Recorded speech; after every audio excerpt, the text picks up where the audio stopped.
예수님 믿으면 복 받습니다. 그래서 부자 됩니다. 관계는 모두 좋아지고 하는 일마다 다 잘 됩니다. 땅을 사면 땅값이 오를 것이고 투자하는 곳은 항상 실패하지 않고 항상 성공할 것입니다. 공부하면 성적 쭉쭉 오를 겁니다.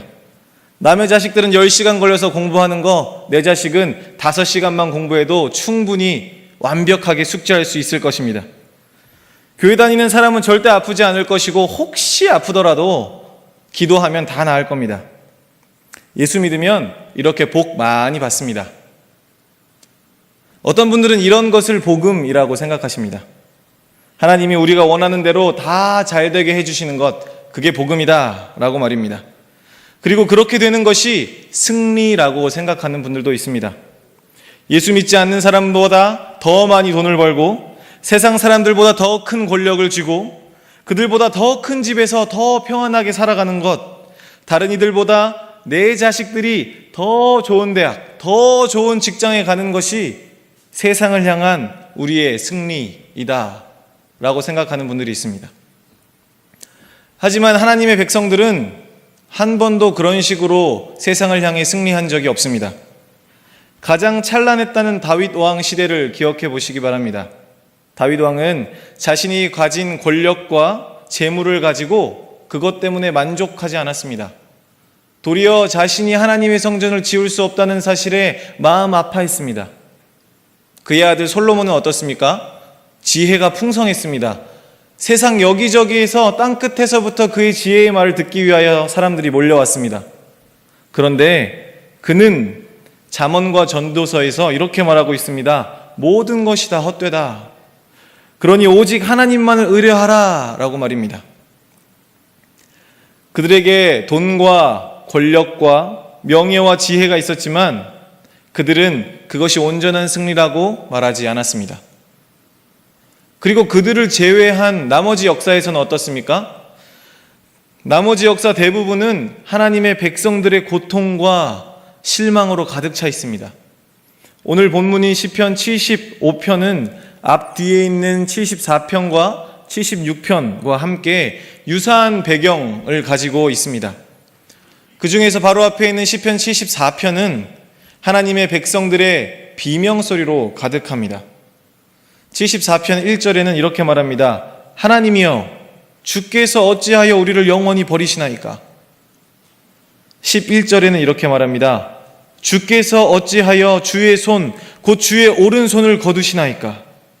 22절은 이렇게 말합니다. 하나님이여 일어나 주의 원통함을 푸시고 우매한 자가 종일 주를 비방하는 것을 기억하소서.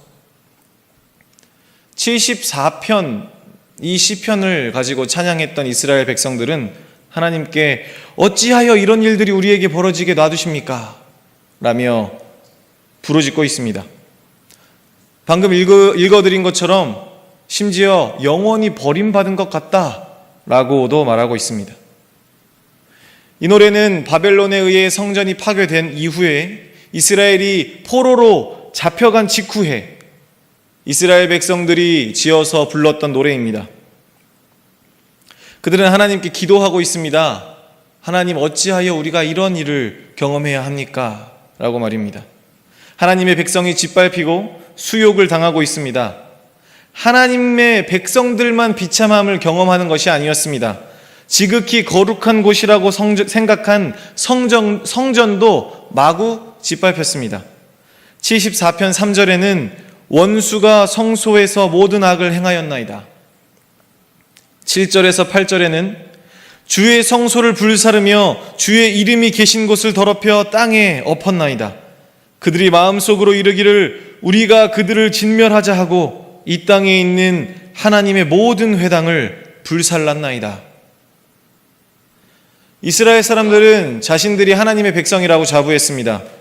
하나님께 선택된 특별하고 거룩한 백성들이었습니다. 그런데 그들이 만난 비참한 현실은 할례도 받지 않은 자들, 다시 말해서 하나님을 알지도 못하는 자들에게 하나님의 이름이 더럽혀지고 하나님의 백성들이 참혹하게 패배하는 것이었습니다. 바벨론뿐만이 아니었습니다. 하나님을 모르는 교만한 자들은 하나님의 성, 거룩한 성인 예루살렘을 앞에 두고 망발을 짓거리기도 했습니다. 열왕기하 18장에 보면 히스기야 때 쳐들어온 아수르 군대 이야기가 나옵니다. 아수르의 장수 랍사게는 이스라엘 백성들을 성 안에 두고 소리질러 이렇게 말합니다. 너는 누가 너를 도와줄 것이라고 생각하느냐? 혹시 너희가 믿는 하나님이 너희를 도와줄 거라고 믿느냐? 그렇다면 내 주이신 아시리아의 왕과 내기를 해보자. 너희가 아시리아의 가장 약한 병사라도 싸워서 이길 수 있겠느냐? 여호와께서 우리를 구원하실 것이다 라고 소리 지른 히스기야의 말을 믿지 말라 라고 말입니다. 하나님을 모욕하는 말을 들은 이스라엘 백성들은 어땠습니까? 옷을 찢고 괴로워했습니다. 그들은 아수르 군대를 이길 힘이 없었습니다. 만약에 힘이 있었다면 당장 나가 싸워 하나님과 하나님의 백성들을 모욕한 아수르 군대를 모두 짓밟아 죽여버렸을 것입니다. 하지만 그러지 못했습니다. 하나님의 백성이라고 자부하던 이스라엘은 힘이 없었습니다. 그리고 하나님을 모르는 이웃 나라에게 좋은 먹잇감으로 여겨질 뿐이었습니다. 예수 그리스도를 통하여 하나님의 은혜로 참 이스라엘이 된 우리도 구약의 이스라엘 백성들과 크게 다르지 않습니다. 세상에 나가서 싸워서 이길 힘이 있으십니까? 하나님께서 우리에게는 남들보다 더 좋은 체력을 주셨나요? 더 비상한 머리와 IQ를 주셨습니까? 기도하고 시험 치면 시험지에 있는 답들이 제가 답이에요. 저를 찍으세요. 하나님이 제가 저보고 손들라고 얘기하셨어요 하면서 막 말을 거나요?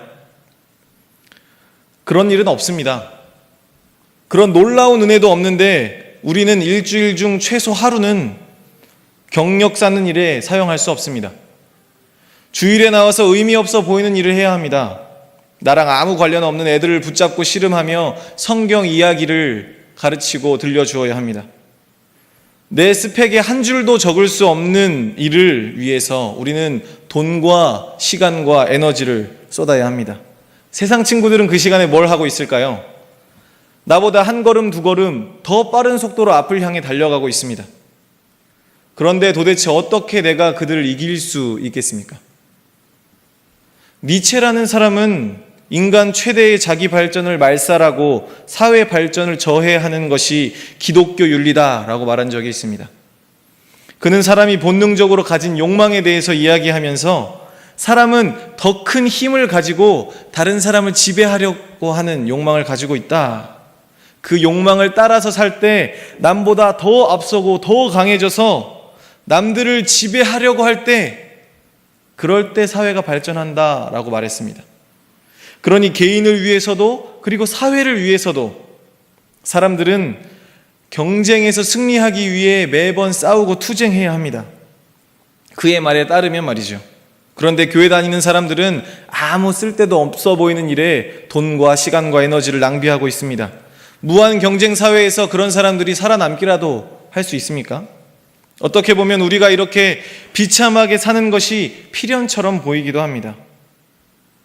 자신의 힘을 믿고 하나님을 모독하던 아수르 군대처럼 세상은 우리를 포위하고 우리의 신앙을 비난합니다. 정말 우리는 패배한 것만 같아 보입니다. 그런데 우리가 알고 있는 성경 이야기를 잘 들여다보면 우리가 궁극적인 승리자다라고 말하고 있습니다. 그렇다면 우리는 어떻게 승리할 수가 있습니까? 어떤 승리가 도대체 우리를 위하여 준비되어 있습니까? 오늘 본문에서는 하나님께서 우리에게 주시는 한 가지 약속이 등장합니다. 이것이 우리가 누릴 승리에 대한 작은 힌트를 주고 있습니다. 75장 2절에서 5절까지의 말씀은 하나님께서 교만한 자들을 반드시 심판하실 것이라고 말합니다. 2절 말씀을 제가 읽어드리겠습니다. 주의 말씀이 내가 정한 기약이 이르면 내가 바르게 심판하리니. 하나님은 언제 어떻게 심판하실 것이라고 말하고 계신가요? 정한 기약이 이르면 바르게 심판하실 것이라고 말씀하십니다. 하나님의 심판에는 정한 때가 있습니다. 그 심판은 정의로운 심판입니다. 그래서 정해진 때가 오면 하나님은 분명히 심판하실 것입니다. 그래서 하나님은 이 심판을 통해 정의롭게 살던 자들은 높이시고 악인들은 낮추실 것입니다. 이 심판을 집행하시는 분은 누구십니까? 3절에 따르면 모든 것이 흔들릴 때에도 굳게 세우시는 분이 바로 이 심판을 집행하시는 하나님이십니다. 3절에 나와 있는 말씀을 원어 그대로 직역을 하면 이렇게 됩니다. 땅과 그 모든 거민이 흔들릴 때에 땅의 기둥을 굳게 세우는 자가 바로 나다. 여기서 땅의 기둥은 세상의 도덕적인 질서를 의미합니다. 하나님은 정의로우시고 하나님의 심판도 정의롭기 때문에 하나님께서 세우시는 세상의 질서 역시 정의롭습니다. 그래서 악한 통치자들이 득세하여 세상이 혼돈하고 세상의 모든 정의와 도덕적인 질서가 무너져버린 것 같아 보여도 악인들이 득세하고 하나님을 대적하는 자들이 맹위를 떨치는 것 같아 보여도 바로 그 상황에 하나님께서는 세상의 질서를 굳세게 하셔서 지키고 계십니다. 바로 그 하나님께서 말씀하십니다. 4절에서 5절까지의 말씀입니다. 함께 읽어보도록 하겠습니다. 4절에서 5절까지입니다. 시작. 내가 오만한 자들에게 오만하게 행하지 말라 하며 악인들에게 뿔을 들지 말라 하였노니 너희 뿔을 높이 들지 말며 교만한 목으로 말하지 말지어다. 아멘. 하나님께서는 하나님의 백성들을 핍박하고 그들에게 비참함을 선사하는 자들, 곧 하나님을 두려워하지 않고 오만하게 살아가는 자들을 향해 말씀하십니다. 너희의 뿔을 들지 말며 교만한 목으로 말하지 말지어다 라고 말입니다. 하나님은 자신의 힘과 권세를 가지고 하나님의 질서를 대적하는 자들을 절대로 내버려 두지 않겠다고 하십니다. 오늘 본문 7절이 말하는 것처럼 홀로 유일하시며 만유 위에 높이 계신 하나님만이 모든 것을 판단하시는 정의로운 재판장이십니다. 그분께서 오만한 자를 낮추실 것입니다. 끝까지 경고를 듣지 않고 오만방자하게 살아가는 자들, 그런 교만한 자들은 어떻게 될까요? 8절 말씀해 보면 하나님의 진노의 잔을 들어 그들에게 쏟아내시겠다라고 하십니다. 하나님께서 땅의 모든 악인들에게 철저한 심판을 내리실 것입니다. 이것이 우리를 향한 하나님의 약속입니다. 악인은 징벌하시겠다는 것입니다. 하나님의 질서에 대적하는 악인들과 교만하고 오만한 자들은 하나님의 정의로운 심판 앞에서 그들의 뿔이 꺾일 것입니다. 이 약속 앞에서 하나님의 백성들은 어떻게 반응해야 합니까? 세상의 시각에서 볼 때 한없이 나약한 자들, 그러나 하나님의 질서를 따라 살아가려고 발버둥치며 노력하는 하나님의 백성들은 먼저 의로운 심판의 주관자이신 하나님을 찬양합니다.